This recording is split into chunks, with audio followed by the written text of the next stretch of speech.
Daybreak in Spiral. Majorians stared into the darkness. There was something moving out there, out beyond the circle of their fire. Had it been quieter, he might have had a chance to hear whatever it was moving around, but the strange ethereal singing was still drifting across the open floodplain. Today he'd been glad enough for that curious music, or at least for the way it quietened the clamouring from the plateau. Right now he'd have opted for the silence, the better to hear them coming. With a jolt, the darkness parted to reveal a crazed-looking orc, one of the lost, heavy steel mace in hand, its face a madcap riot of emotions. It was still wearing purple rags, but it wasn't a Grendel, not anymore. It wasn't anything anymore.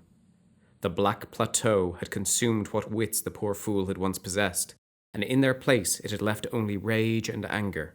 As if to mark the moment, the singing changed cadence at the moment the twisted creature broke into a run. The creature barreled towards him, snarling, mace swinging wildly. He caught the blow in his shield and lashed out with his sword, but the edge touched nothing but cloth and air.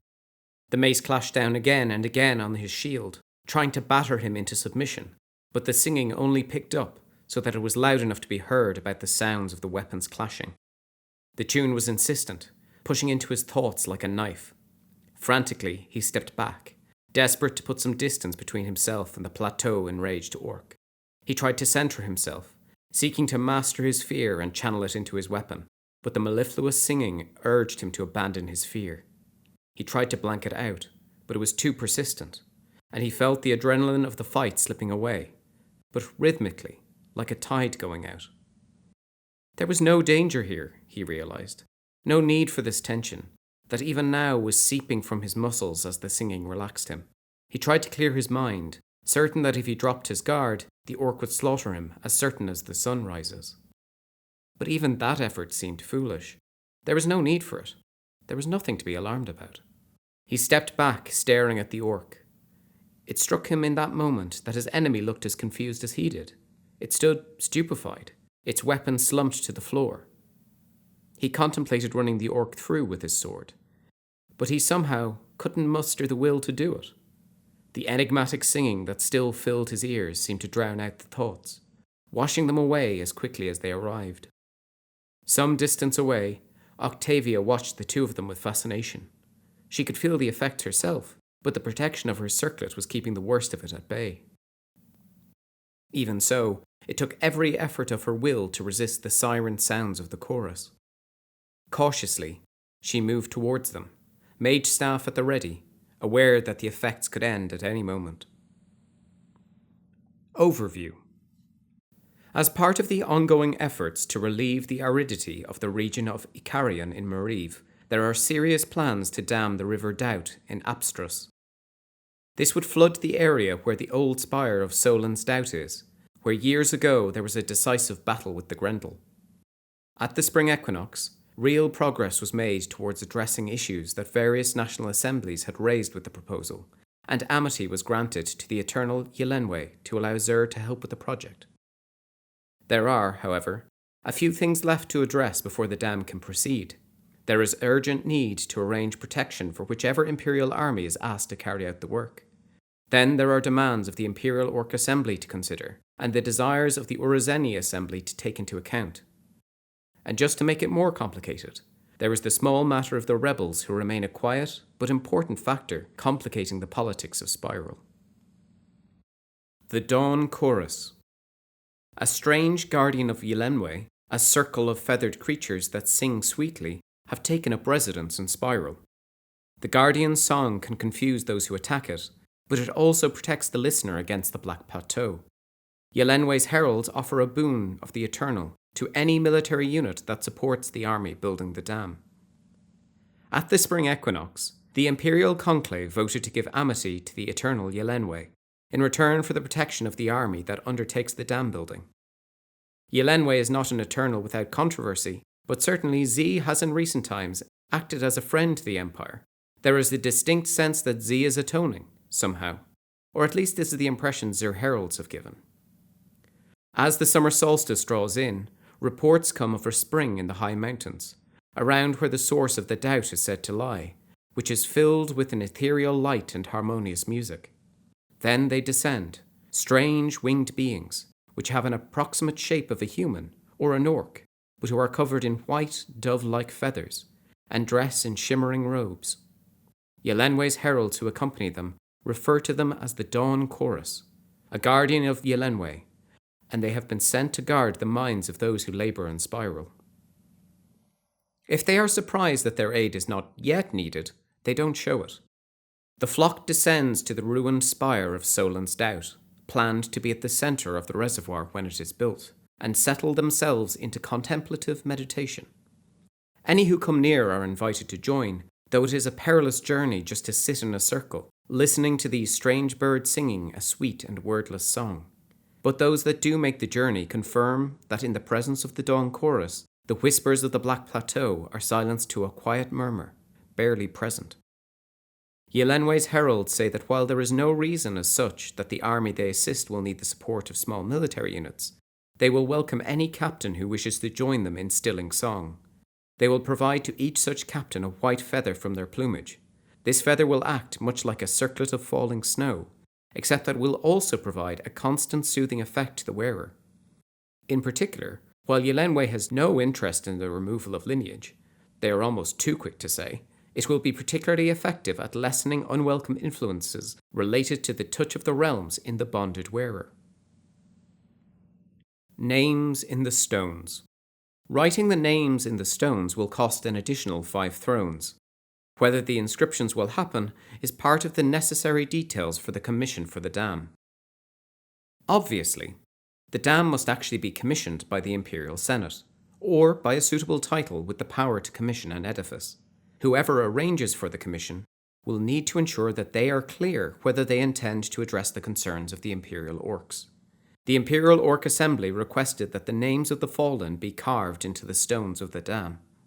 This can be done, but it will add an additional 5 thrones of labour cost to the project, which will not be covered by the labour of the assisting army. Whoever raises the commission must include whether they intend to meet this demand as part of the necessary details. It is not mandatory to pay this cost, but presumably the Imperial Orcs will have some objections if it is not done.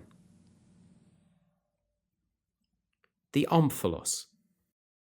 People are inspired to found the Dreaming Spire at the Omphalos, the perfect centre of Urizen.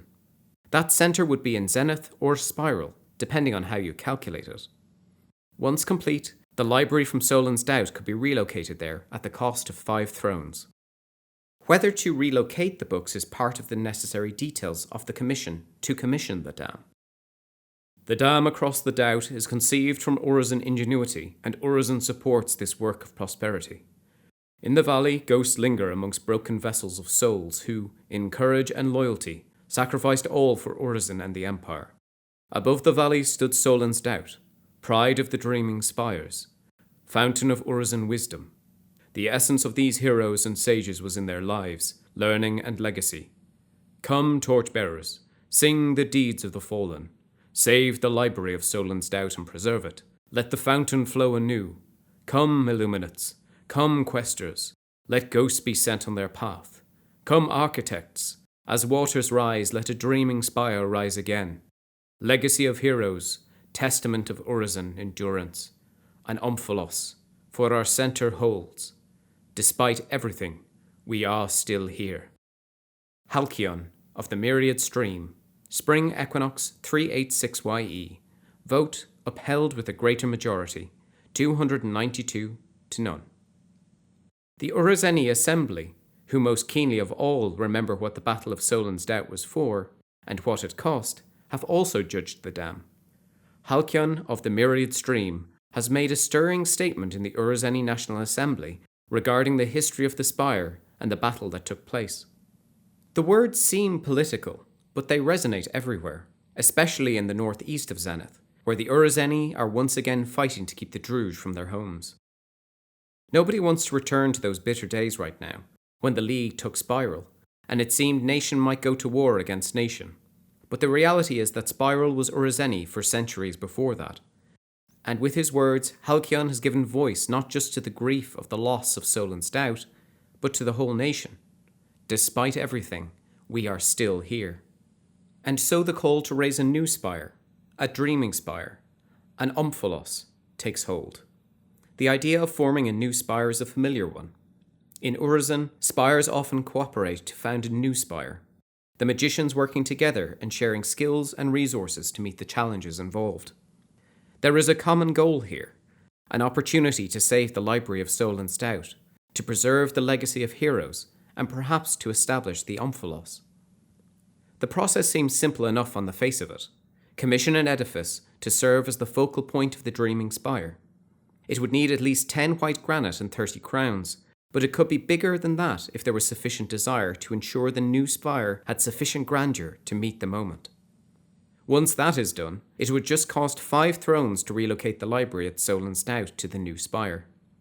Whether this happens will be part of the necessary details of the commission to raise the dam. There is just one small detail that would need to be refined. The perfect location for the omphalos would be the precise geographic centre of Urizen. That is the nature of an omphalos. Such a detail is easily calculated by the skilled scholars of Urizen, but the results turn out to depend rather a lot on what assumptions you make. If you assume that the nation of Urizen consists of the territories of Zenith, Redoubt, and Morrow, then the perfect spot would be on Mount Lutum in Eteri, where Spire Calator used to stand.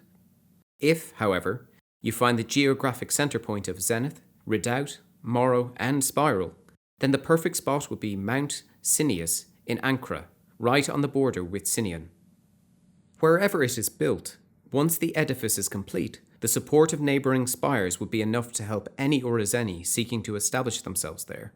That would allow any Urizeni character to take a new personal resource in the territory where the edifice is located, without cost in the season it was completed. Notably, this could circumvent the difficulties facing Urizen who wish to take a new personal resource in Spiral. A short conversation with Kayla, the Arbiter of the Silver Flame, and de facto leader of the Silver Flame rebels, confirms that they would be more than happy to have the new spire built on either side of Mount Cineus. If it is built there, they will offer what support they can to the new spire. There is something they would like, however. Dreaming Spire. Commission type, Edifice.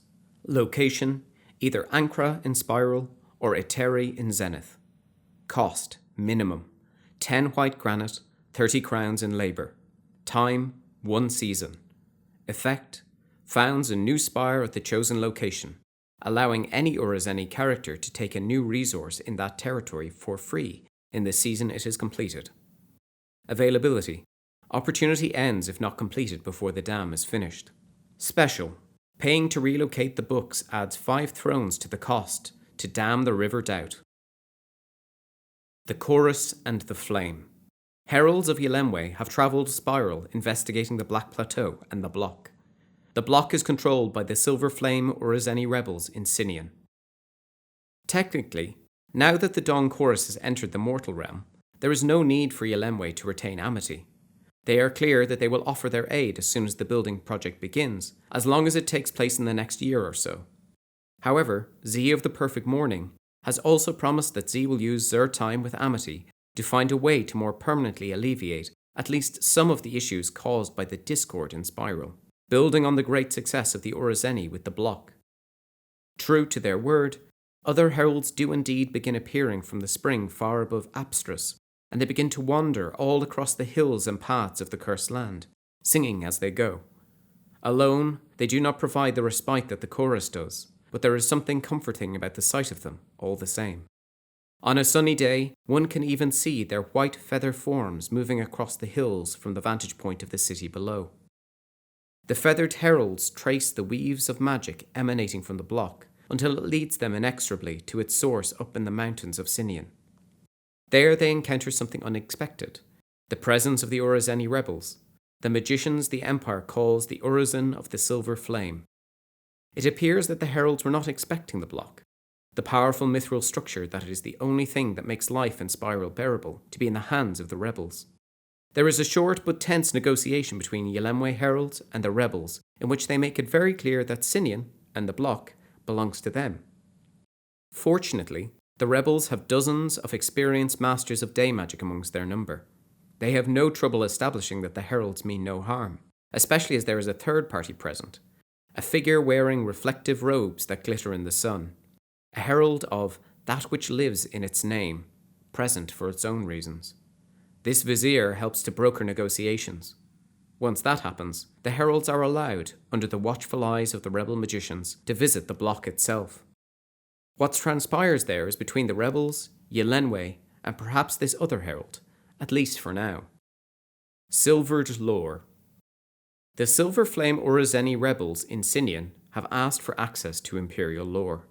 The Imperial Conclave can grant access to Imperial lore with an appropriate declaration of concord. The Silver Flame Urazeni have done everything they can to adapt to their new life outside the Empire. They are, for the most part, self-sufficient. They refuse to engage with the invaders in Apulian, but they survive through trade and cooperation with the few remaining spires in Spiral and those over the border in Redoubt and Zenith. They have negotiated some arrangements with the Argent Mantra for its heralds to provide services the Imperial Civil Service would once have provided. Happily, the Wheel of Light has proven most obliging in this matter. The biggest problem they are encountering is their inability to access Imperial lore. They are skilled magicians, of course, and each has several rituals mastered. The libraries in their spires contain many more, but the rituals they have access to are a fraction of what they once enjoyed when they were part of the Empire. Previously, as part of the Empire, they would simply trade texts and books for whatever rituals they needed with their neighbours. Now that this is no longer legal, it is a shortcoming that is proving increasingly frustrating. Kaela has made it plain that they would like the Imperial Conclave to use a Declaration of Concord, grant the Silver Flame Urazeni access to Imperial lore. They refuse to beg. Kaela simply points out that it was the Urazeni that helped to create Imperial lore. The rituals she and her fellow magicians want access to are part of the body of lore that her people worked tirelessly to build for the Empire. She assures those she speaks with that the rebels will share the text with no one who is not part of the Empire. She is willing to swear oaths to that effect, even proposing to go as far as invoking the lictors to show how serious they are.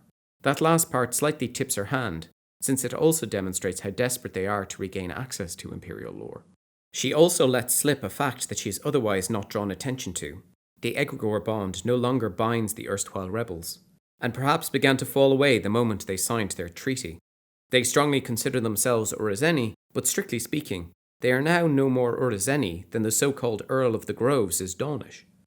Kaela maintains near immaculate poise, and yet it is quite clear that this matter causes her no small distress. Nevertheless, there is no public quid pro quo, no reciprocal offer that is explicit. The followers of the Silver Flame are simply asking for what they feel they have a right to have, and they will not compromise their pride by begging for that which is theirs. Despite everything, they are still here, and they are not going anywhere.